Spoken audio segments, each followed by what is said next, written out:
La mobilité étudiante internationale est un sujet d'inquiétude majeur pour toutes les universités et écoles.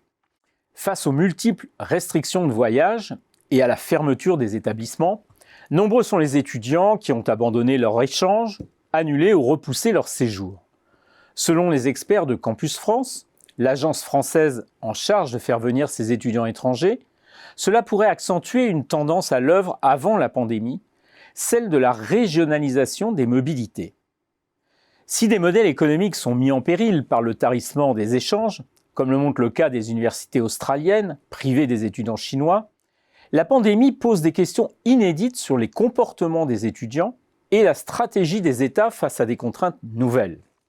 L'Union européenne a ainsi décidé de frapper fort pour redonner de la confiance en augmentant carrément de 80% le budget d'Erasmus. L'objectif est de financer les mobilités de 10 millions de personnes supplémentaires. C'est évidemment un signal très positif pour toutes les mobilités. Mais qu'en est-il en France ? La régression amorcée en termes d'accueil avant la crise se poursuit avec le décrochage d'un rang en 2018, dernier chiffre comparatif connu, ce qui nous place à la 6e place. Et concernant les effets de la crise, Campus France estime que la baisse est modérée, moins 25% tout de même. La tendance serait même à une augmentation des candidatures en première année, sans toutefois compenser les baisses précédentes. Ce qui est intéressant dans ces chiffres provisoires, c'est que cette hausse serait due à l'Afrique subsaharienne, qui deviendrait en 2020 la première zone d'origine des candidatures, essentiellement du Sénégal, du Congo et du Bénin.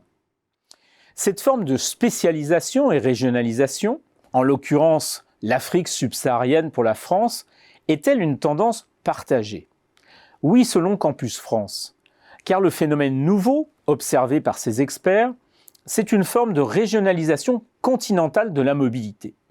L'Europe reste le carrefour des mobilités étudiantes, et pour la mobilité intra-européenne, plusieurs pays s'imposent comme des pôles d'accueil régionaux.